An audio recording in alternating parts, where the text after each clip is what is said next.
गौरीपुत्र गणेश भगवान की जय। जय श्री कृष्ण। राधे राधे। आज भाद्रपद मास के शुक्ल पक्ष की अष्टमी तिथि है और आज के दिन ही श्री राधा रानी का प्रकाष्ठ हुआ था और आज राधा अष्टमी का पवित्र त्योहार है।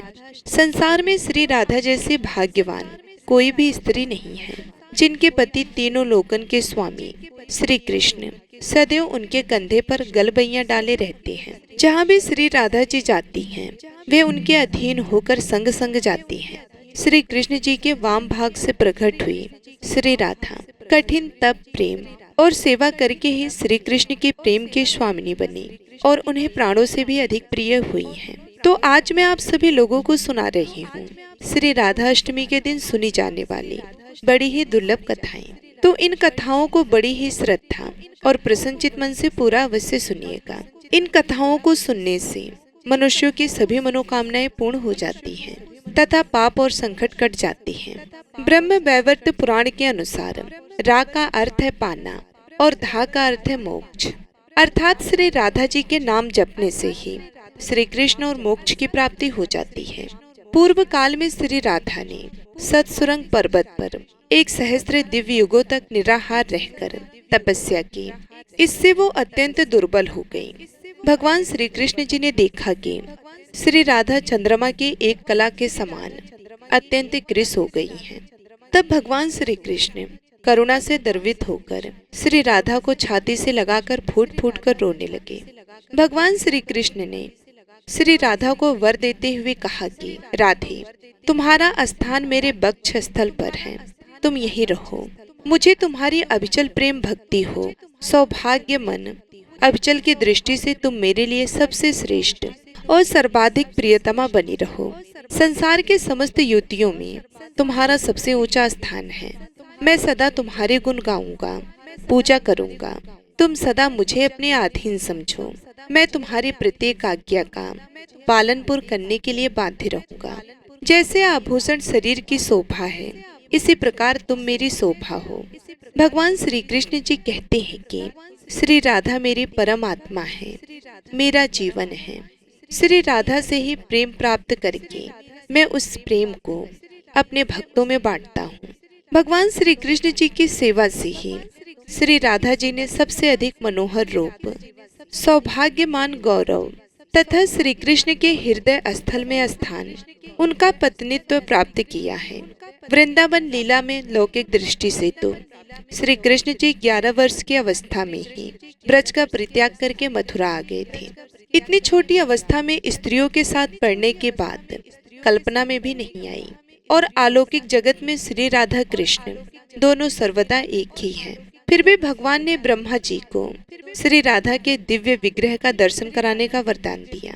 उसकी पूर्ति के लिए उन्होंने ब्रह्मा जी को एकांत वन में श्री राधा के दर्शन कराए और वहीं ब्रह्मा जी के द्वारा रसरास कृष्णा और महाभव रूपी राधा की विवाह लीला भी संपन्न हुई।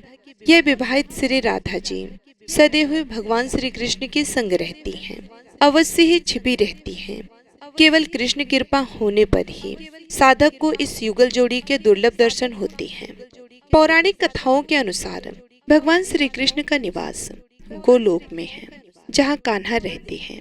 वहीं सबके अनुयायी और प्रियजन भी रहते हैं। स्वयं राधा श्री कृष्ण के साथ गोलोक में निवास करती हैं। एक बार देवी राधा गोलोक में नहीं थी। उसी समय श्री कृष्ण अपनी एक सखी विराजा के साथ गोलोक में विहार कर रहे थे।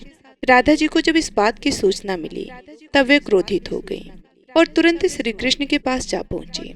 वहां उन्होंने कान्हा के प्रति अपना क्रोध प्रकट किया और उन्हें भला बुरा कहने लगी। श्री कृष्ण के प्रति राधा का क्रोध देखकर कान्हा के मित्र श्रीदामा को बुरा लगा और उन्होंने राधा को पृथ्वी पर जन्म लेने का श्राप दे दिया। राधा को इस तरह क्रोधित देखकर विराजा वहां से नदी रूप में चली गई। इस श्राप के बाद देवी राधा ने श्रीदामा को राक्षस कुल में जन्म लेने का श्राप दे दिया। देवी राधा के श्राप के कारण ही श्रीदामा ने शंखचूड़ राक्षस के रूप में जन्म लिया। वही राक्षस जो भगवान विष्णु का अनन्य भक्त बना और देवी राधा ने वृषभानु की पुत्री के रूप में पृथ्वी पर जन्म लिया। लेकिन राधा वृषभानु जी की पत्नी देवी कीर्ति के गर्भ से नहीं जन्मी। जब श्रीदामा और राधा ने एक दूसरे को श्राप दे दिया, तब श्री कृष्ण ने आकर राधा से कहा कि आपको पृथ्वी पर देवी कीर्ति और बृषभानु जी की पुत्री के रूप में रहना है। वहाँ पर आपका विवाह रायण नामक एक वैश्य से होगा। रायण मेरा ही अंशावतार होगा और पृथ्वी पर भी आप मेरी प्रिया बनकर रहोगी। उस रूप में हमें वियोग का दर्द सहना होगा। अब आप पृथ्वी पर जन्म लेने की तैयारी करें। देवी राधा को अयोनिजा भी कहा जाता है। सांसारिक दृष्टि में देवी कीर्ति गर्भवती हुई और उन्हें प्रसव भी हुआ, लेकिन देवी कीर्ति के गर्भ में योग माया की प्रेरणा से वायु का प्रवेश हुआ और उन्होंने वायु को ही जन्म दिया। जब वह प्रसव पीड़ा से गुजर रही थी, उसी समय वहाँ देवी राधा कन्या के रूप में प्रकट हो गई। जिस दिन राधा रानी प्रकट हुई वह भाद्रपद शुक्ल पक्ष की अष्टमी का दिन था, इसलिए भाद्रपद शुक्ल पक्ष अष्टमी को राधा रानी अष्टमी के रूप में मनाया जाता है। इस दिन भगवान श्री कृष्ण और राधा रानी की पूजा की जाती है। इस व्रत को करने से हमें सभी सांसारिक सुख आनंद प्राप्त होती है। मान्यता अनुसार इस व्रत को करने से धन की कमी नहीं होती और घर में बरकत बनी रहती है। आइए अब मनोकामनाओं को पूरी करने वाली राधा अष्टमी की बड़ी ही सुंदर कथा को सुनते हैं। आप लोग बड़ी ही श्रद्धा से पूरी कथा को सुनिएगा। एक गांव में रमा नाम की एक स्त्री थी। उसके विवाह को 5-6 वर्ष हो गए थे, लेकिन उसकी कोई संतान नहीं थी। एक बार श्री राधा अष्टमी का उत्सव आया। गांव की औरतें बरसाना जा रही थी। औरतों ने कहा कि तुम भी बरसाना चलो, राधा रानी बड़ी ही दयालु हैं, तुम्हारी सोनी गोद को जरूर भर देंगी। वह स्त्री कई महीनों से घर से बाहर नहीं निकली थी, इसलिए उसके पति और सास ने भी उसे जाने की आज्ञा दे दी। बस उसने मन में ठान लिया कि राधा रानी मेरी भी सोनी गोद जरूर भरेंगी। जिस दिन उसे जाना था उसी दिन उसके पैर में चोट लग गई। उसे चला भी नहीं जा रहा था, फिर भी वह स्त्रियों के संग यात्रा पर चली गई। सारे रास्ते राधा कृष्ण जी का जप कीर्तन करती हुई गई और बरसाना पहुंचकर नहा धोकर राधा जी के मंदिर में जाने के लिए तैयार हुई। राधा जी के महल में जब जाती है तो ऊपर बहुत सी सीढ़ियां चढ़नी पड़ती हैं। जैसे सीढ़ियां चढ़ने लगी तब वह स्त्रियों से बोली कि तुम लोग आगे आगे चलो, मैं धीरे धीरे सीढ़ियों से आ रही हूँ, क्योंकि मेरे पैर में चोट लगने की वजह से मुझसे चला नहीं जा रहा है। 2-4 सीढ़ियां चढ़ने के बाद उसका पैर मुड़ गया और वे नीचे गिरने लगे। तभी एक 7-8 साल की कन्या ने उसका हाथ पकड़ लिया। रमा बोली, बेटी आज अगर तुम ना होती तो मैं नीचे गिर गई होती। वे कन्या बोली, माता ऐसे कैसे गिर जाने देती मैं तुम्हें। तब रमा ने पूछा, बेटी तुम्हारा नाम क्या है। लाडो नाम है मेरा, यही पास में रहती हूँ। वो दोनों सीढ़ियों पर बैठ गई। लाडो कहने लगी, माता मेरे लिए कुछ लाई हो क्या। इधर वो औरत अपने मन में सोचने लगी कि कोई जान पहचान भी नहीं और लाडो ऐसी बात कर रही है। फिर रमा ने कहा, लाडो मैं कल तुम्हारे लिए कुछ न कुछ लेकर अवश्य आऊंगी, तुम्हें क्या पसंद है। तब लाडो कहने लगी, मुझे नथनी, गले का हार, कान के कुंडल, चूड़ियां, मेहंदी, घाघरा चोली, ये सब चीजें मुझे पसंद हैं, कुछ भी ले लेना। इतना कहकर वह बालिका भाग गई। जैसे तैसे रमा भी मंदिर में दर्शन करके लौट आई। फिर रमा उस बालिका के बारे में सोचने लगी और बाजार में उसने गले का हार और चूड़ियां उसके लिए ले ली। अगले दिन वे जहाँ मिली थी वहाँ लाडो का जाकर इंतजार करने लगी। फिर लाडो उसको उसी जगह पर मिली। फिर रमा ने चूड़ियां और गले का हार जैसे ही उसको दिया, वह बोली, बस इतनी सी ही, और चीज नहीं लाई। वह फूल कर बैठ गई। तब रमा बोली, अभी मैं 8 दिन यहीं पर हूँ, रोज तुम्हारे लिए कुछ न कुछ लाया करूँगी। यह सुनकर लाडो उसकी गोद में बैठ गई और गले से लग गई। रमा तो रोने लगी। उसे जैसे एक संतान मिल गया। खूब प्यार से उसके सर पर हाथ फेरा। ऐसे ही वह फिर चली गई। रमा ने मंदिर से आकर घाघरा और चोली उसके लिए बनवाई। ऐसे ही रोज कुछ न कुछ उसे भेंट देती। एक दिन रमा कहती है, अब ये सारी चीजें मुझे पहन कर दिखाओ। लाडो बोली, कल राधा अष्टमी है, मैं कल ही इसे पहनूंगी। इस बार लाडो के साथ एक लड़का भी था। उसे देखकर रमा ने कहा, आज पता नहीं मेरे मन में क्या आया, मैंने एक धोती और मुकुट मोर वाला लिया है, क्या मैं इसे दे सकती हूँ। लाडो बोली, यह कौवा है, मेरे साथ ही रहता है, हाँ तुम इसे दे दो। ऐसा कह करके वो दोनों सामान लेकर चले गए। अगले दिन राधा अष्टमी थी। जब रमा सीढ़ियों पर आई, उसे आज कोई भी नहीं मिला, ना वो लाडो ना वो लड़का। बहुत इंतजार के बाद जब वह मंदिर में पहुंची तो वहाँ बहुत भीड़ थी। कीर्तन और नृत्य हो रहा था। वे इसी तरह भीड़ को चीरती हुई वह आगे पहुंची और जब रमा ने राधा जी को देखा और ठाकुर जी को देखा, रमा ने जो चीज लाडो को दी थी वे सारा सामान राधा कृष्ण जी पहने थे। वे पत्थर सी हो गई, आंखों से आंसू बहने लगे। रमा को बात समझते देर ना लगी कि वह लाडो राधा जी और कान्हा कृष्ण जी हैं। स्वयं जगत के पालनहार उसके पास आते थे। राधा जी उसकी गोद में बैठी थी और वे अनन्य सुख प्रदान करती थी। वह तो जैसी बाबली सी हो गई, दिन रात लाडो लाडो कहती रहती, पुकारती रहती। वह स्त्रियों से बोली कि तुम लोग घर जाओ, मैं नहीं जाऊंगी। उसकी सास और पति भी उसे लेने आए, पर वे साथ नहीं गई। अब तो प्रतिदिन वे सीढ़ियों पर बैठे बैठे आंसुओं से सीढ़ियों को धोती, पलकों से बुहारती। ऐसा करते करते उसे 30 वर्ष हो गए। एक दिन एक बालिका उसका हाथ पकड़कर ऊपर अंटालिका में ले गई। वहां जाकर बोलती है कि लो मैं आ गई, मैं ही हूँ तुम्हारी लाडो। ऐसा कहकर बाहें फैलाकर रमा को बुलाने लगी और अपने गले लगा लिया। उस दिन रमा ऐसे गले लगी कि इस पार्थिव शरीर को छोड़कर सदा सदा के लिए अपने लाडो के पास चली गई। बोलिए श्री राधा कृष्ण भगवान की जय, बोलिए श्री बरसाने वाले की जय। एक बार नारद मुनि ने पृथ्वी लोक पर राधा नाम की महिमा सुनी और सुना कि वह श्री कृष्ण की सबसे बड़ी भक्त हैं। नारद जी को लगता था कि वे श्री हरि के सबसे बड़े भक्त हैं। अपने मन की शंका का निवारण करने के लिए नारद जी श्री कृष्ण जी के पास गए।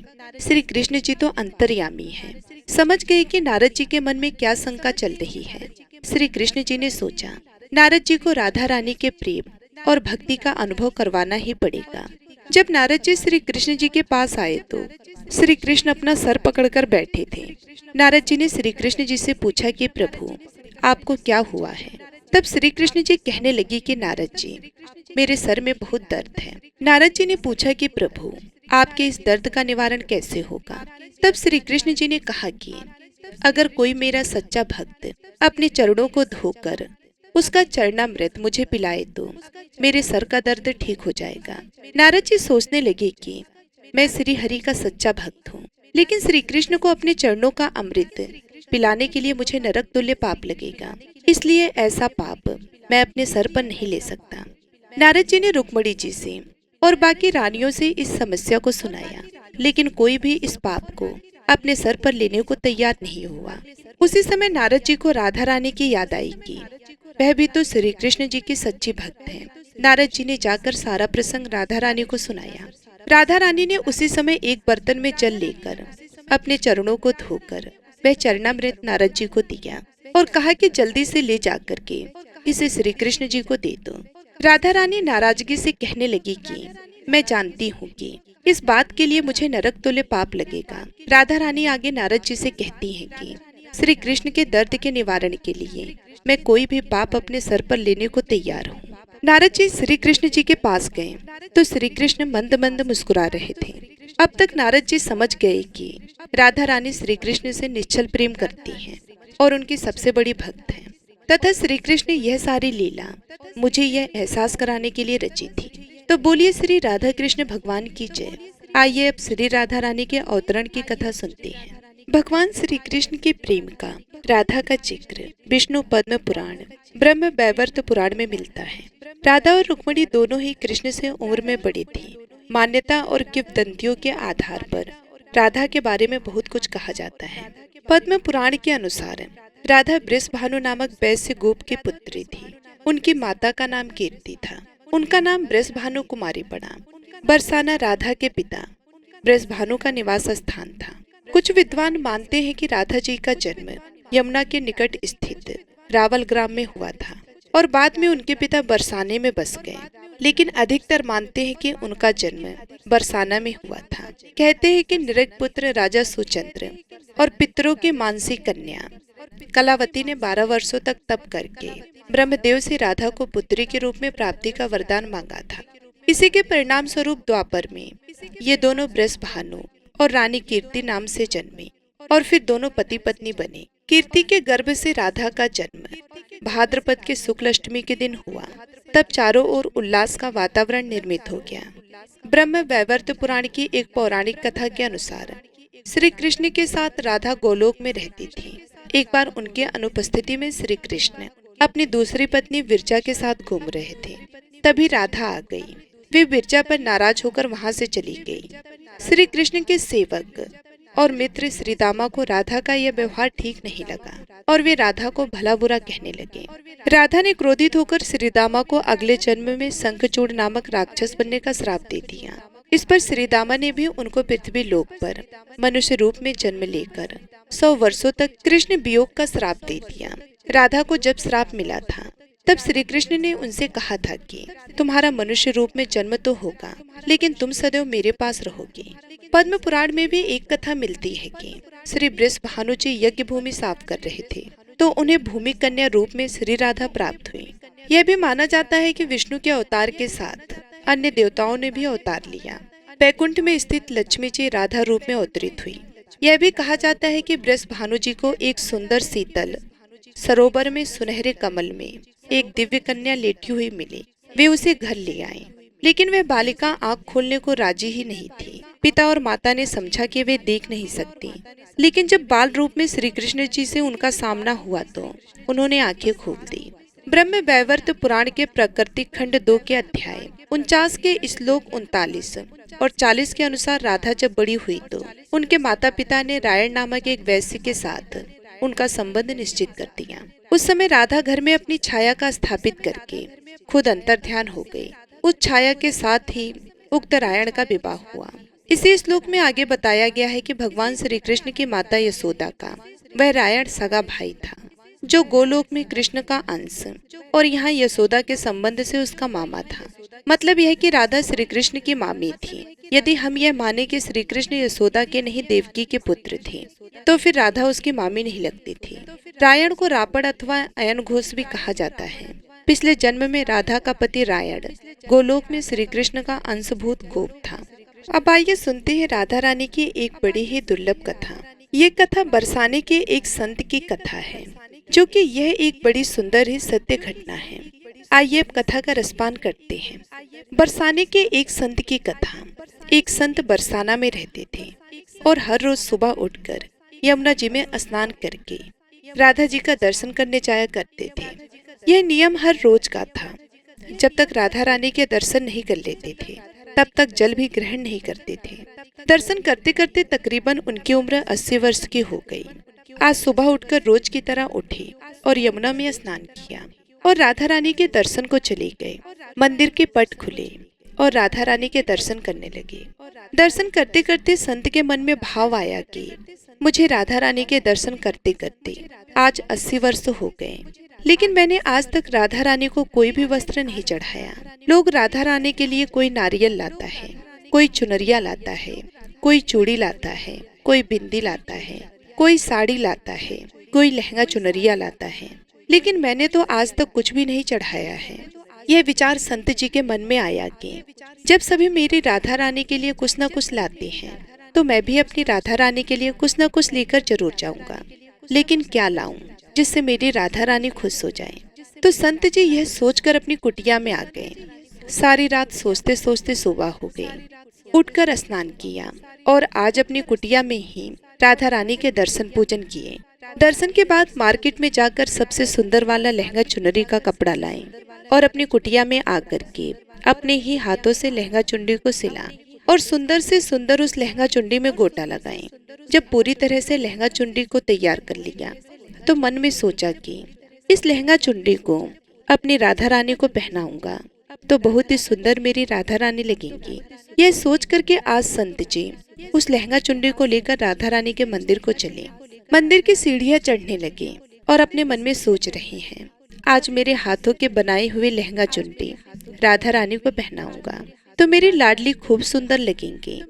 यह सोच कर जा रहे थे, इतने में एक बरसाना की लड़की लाली आई और बाबा से कहती है कि बाबा आज बहुत ही खुश हो, क्या बात है बताओ ना। तो बाबा ने कहा कि लाली आज मैं बहुत खुश हूँ। आज मैं अपने हाथों से राधा रानी के लिए लहंगा चुनरी बनाया हूँ। इस लहंगा चुनरी को राधा रानी जी को पहनाऊंगा और मेरी राधा रानी बहुत ही सुंदर दिखेंगी। उस लाली ने कहा बाबा मुझे भी दिखाओ ना, आपने लहंगा चुनरी कैसी बनाई है। लहंगा चुनरी को देखकर वे लड़की बोली, अरे बाबा, राधा रानी के पास तो बहुत सारी पोशाक हैं, तो ये मुझे दे दो ना। तो महात्मा बोले कि बेटी, तुमको मैं दूसरी बाजार से दिलवा दूंगा। ये तो मैं अपने हाथों से बनाकर राधा रानी के लिए लेकर जा रहा हूँ। तुमको और कोई दूसरा दिलवा दूंगा। लेकिन उस छोटी सी बालिका ने उस महात्मा का दुपट्टा पकड़ लिया। बाबा, ये मुझे दे दो। पर संत भी जिद करने लगा कि दूसरी दिलवाऊंगा, ये नहीं दूंगा। लेकिन वो बच्ची भी इतनी तेज थी कि संत के हाथ से छुड़ा लहंगा चुनरी को छीनकर भाग गई। अब तो बाबा को बहुत ही दुख होने लगा कि मैंने आज तक राधा रानी को कुछ नहीं चढ़ाया, लेकिन जब लेकर आया तो लाली लेकर भाग गई। मेरा तो जीवन ही खराब है, अब क्या करूंगा। यह सोचकर संत उसे सीढ़ियों में बैठ करके रोने लगे।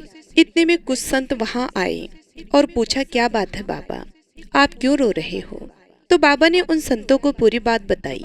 संतों ने बाबा को समझाया और कहा कि आप दुखी मत हो, कल दूसरा लहंगा चुन्नी बना करके राधा रानी को पहना देना। चलो राधा रानी के दर्शन कर लेते हैं। इस प्रकार संतों ने बाबा को समझाया और राधा रानी के दर्शन को लेकर चले गए। रोना तो बंद हुआ, लेकिन मन खराब था क्योंकि कामना पूरी नहीं हुई थी। तो अनमने मन से राधा रानी का दर्शन करने संत जा रहे थे और मन में यही सोच रहे थे कि मुझे लगता है कि किशोरी जी की इच्छा नहीं थी, शायद राधा रानी मेरे हाथों से बनी पोशाक पहनना ही नहीं चाहती थी। ऐसा सोचकर बड़ी दुखी होकर जा रहे थे। मंदिर आकर राधा रानी के पट खुलने का इंतजार करने लगे। थोड़ी ही देर बाद मंदिर के पट खुले तो संतों ने कहा, बाबा देखो तो आज हमारी राधा रानी बहुत ही सुंदर लग रही है। संतों की बात सुन करके जैसे ही बाबा ने अपना सिर उठा करके देखा तो जो लहंगा चुन्नी बाबा अपने हाथों से बनाकर लाए थे वही राधा रानी ने पहना था। बाबा बहुत ही खुश हो गए और राधा रानी से कहा कि हे राधा रानी, आपको इतना भी सब्र नहीं रहा, आप मेरे हाथों से मंदिर की सीढ़ियों से ही लेकर भाग गई, ऐसा क्यों। सर्वेश्वरी श्री राधा रानी ने कहा कि बाबा, आपके भाव को देखकर मुझसे रहा नहीं गया और ये केवल पोशाक नहीं है, इसमें आपका प्रेम है। इसके लिए तो मैं खुद ही आकर के आपसे लहंगा चुन्नी छीन कर भाग गई थी। इतना सुन करके बाबा भाव विभोर हो गए और बाबा ने उसी समय किशोरी जी का धन्यवाद किया। अब सुनिए राधा रानी की एक और कहानी। बरसाना में एक भक्त थे, ब्रजदास। उनकी एक पुत्री थी जिनका नाम था रतिया। बस ब्रजदास के परिवार में यही थे, कुल मिलाकर पुत्री और पिता, यही उनका परिवार था। ब्रज बस दिन में अपना काम करते और शाम को श्री जी के मंदिर में जाते और दर्शन करते और जो भी संत वहां आए हुए हों उनके साथ सत्संग किया करते। यही उनका नित्य का कर्म था। एक बार एक संत ने कहा कि भैया, हमें नंदगांव जाना है। हमारे पास सामान तो ज्यादा है लेकिन पैसे नहीं है, नहीं तो हम सेवक कर लेते। क्या तुम हमें नंदगांव पहुंचा सकते हो। ब्रज दसराम ने तुरंत हाँ कह दिया। ब्रज दसराम ने कहा, गर्मी का समय है, सुबह जल्दी चलना ठीक रहेगा, जिससे मैं सुबह 10 बजे तक घर वापस भी आ जाऊं। संत ने कहा कि ठीक है, मैं सुबह 4 बजे तैयार मिलूंगा। ब्रज दसराम ने अपनी पुत्री से कहा कि बेटी, मुझे एक संत को नंदगांव पहुंचाना है, मैं समय पर वापस आ जाऊंगा, मेरी प्रतीक्षा मत करना। अब ब्रज दसराम जी सुबह 4 बजे राधे राधे करते नंगे पांव संत जी के पास गए, जिनका सामान उन्हें पहुंचाना था। संत जी ने सामान ब्रजदास को दिया और ठाकुर जी की पेटी और बर्तन स्वयं ले लिए। अब ये समय पर रवाना तो हुए, लेकिन संत जी को श्वास रोक था। कुछ दूर चलते फिर बैठ जाते। इस तरह नंदगांव पहुंचने में ही 11 बज गए। ब्रज दसराम ने सामान रखकर तुरंत ही वापस जाने की आज्ञा मांगी। संत ने कहा कि भैया, जून का महीना है, 11 बज रहे हैं, इतनी दूर से थक कर आए हो और तुरंत ही जाने की बात कर रहे हो, थोड़ा जल तो पी लो, कुछ जल पान कर लो, फिर चले जाना। ब्रज दसराम जी कहने लगे, बरसाने की ब्रज भानु नंदिनी नंदगांव में ब्याही हुई है, इसलिए मैं यहाँ का जल नहीं पी सकता। संत जी की आंखों में आंसू बहने लगे। कितने वर्ष पुरानी बात है, कितना गरीब आदमी है, लेकिन दिल का कितना बड़ा है। ब्रज दसराम जी वापस राधे राधे कहते हुए रवाना हो गए। ऊपर से सूरज की गर्मी, नीचे तपती हुई रेत। भगवान को ब्रजदास पर दया आ गई और वे भी अपने भक्त ब्रजदास के पीछे पीछे चलने लगे। एक पेड़ की छाया में ब्रजदास रुके और वहीं मूर्छित होकर गिर पड़े।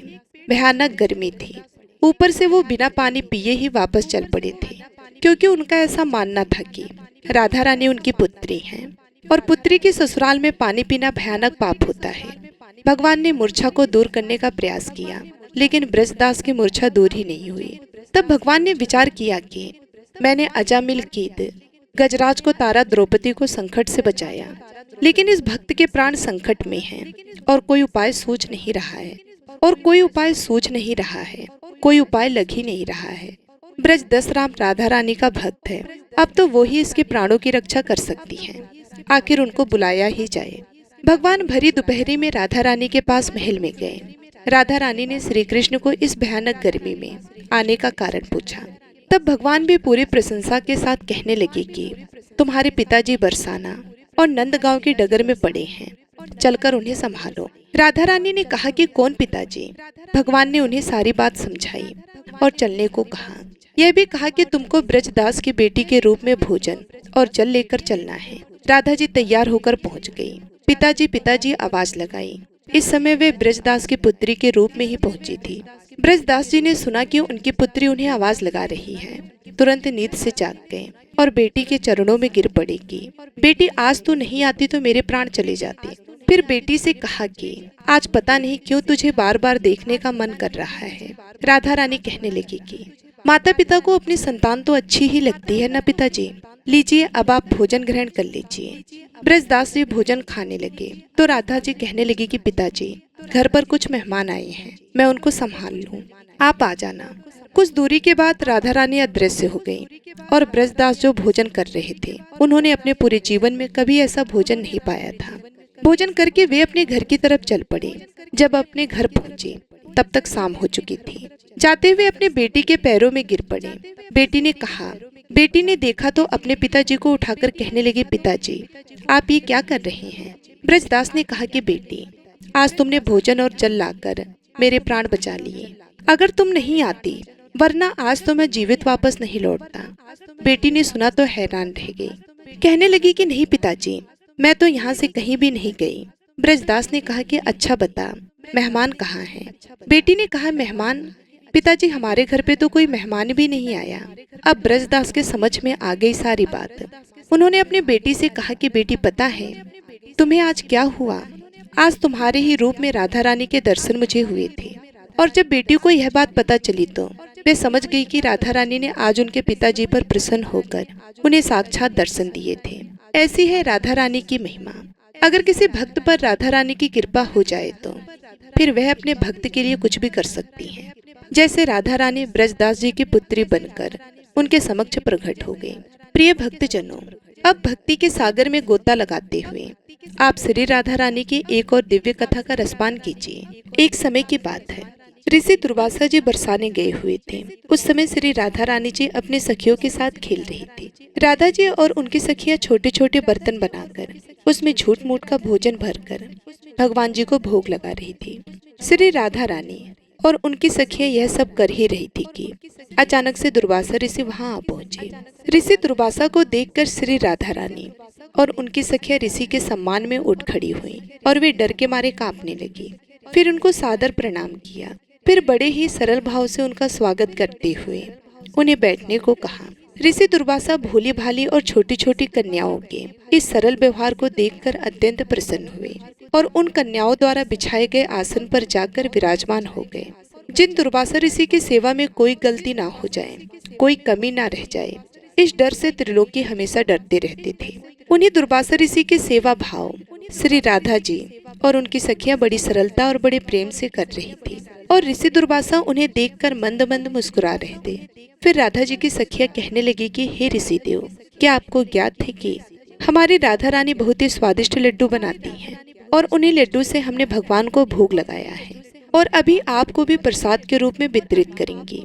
इसके बाद राधा जी की सखियां जाकर राधा जी के हाथों से बने हुए लड्डू का प्रसाद तो लाती हैं, परंतु वह लड्डू ब्रजरज का व खेल खेल में बना हुआ झूठ मूठ का लड्डू था। यह देखकर ऋषि दुर्वासा उनके भोलेपन से बहुत ही प्रसन्न हो गए और हंसने लगे और हंसकर ही बोलने लगे कि हे प्यारी देवियों, अब क्या मैं यह प्रसाद ग्रहण कर लूं? क्या यह प्रसाद आपने बनाया है? ऋषि दुर्वासा के इस प्रश्न पर सारी सखियां एक साथ थीं और एक ही स्वर में कहने लगी, जी हाँ ऋषिवर, ये हमारी प्यारी श्री राधा जी ने बनाई है और हमारा दावा है कि आज तक आपने ऐसे लड्डू कभी भी नहीं खाए होंगे। उसके बाद ऋषि दुर्वासा जैसे ही उस झूठ के बने लड्डू को प्रसन्नता पूर्वक अपने मुख में डालती हैं, तो वैसे ही वे ऋषि पूरी तरह से आश्चर्यचकित रह जाती हैं, क्योंकि एक तो उस लड्डू में ब्रज रज का यानी मिट्टी का स्वाद था, और ऊपर से उसको स्वयं श्री राधा रानी ने अपने हाथों से बनाया था। इससे ज्यादा और क्या हो सकता है। अमृत को भी फीका कर दे, ऐसा स्वाद था उस लड्डू का। वह लड्डू खाकर ऋषि दुर्वासा की आंखों में खुशी के आंसू भर आए, और उसके बाद अत्यंत प्रसन्न होकर उन्होंने श्री राधा रानी को अपने पास बुलाया और बड़े ही प्रेम से उनके सिर पर हाथ फेरते हुए आशीर्वाद देते हुए कहा कि बेटी राधा, आज से तुम अमृत हंसता हुई, अर्थात अमृत बनाने वाले हाथ, तुम्हारे हाथ से बना हुआ भोजन या कोई भी पकवान खाएगा दीर्घ आयु वाला और हमेशा विजय होगा। ऋषि दुर्वासा जी धन्य हैं, जिनके आशीर्वाद ने श्री कृष्ण और राधा रानी के अत्यंत मनमोहक लीला के लिए एक मार्ग दिखाया। तो एक बार प्रेम से बोलिए, राधा रानी की जय, भगवान श्री कृष्ण जी की जय। उम्मीद करती हूँ आज की ये कथाएं आप सभी लोगों को पसंद आई होंगी। यदि हमारी कथाएं आप सभी लोगों को अच्छी लगी तो वीडियो को लाइक करके चैनल को सब्सक्राइब कर लें और कमेंट बॉक्स में जय श्री राधा रानी जरूर लिखें। मिलती हूँ मैं आप सभी लोगों से अगले वीडियो में। तब तक के लिए नमस्कार।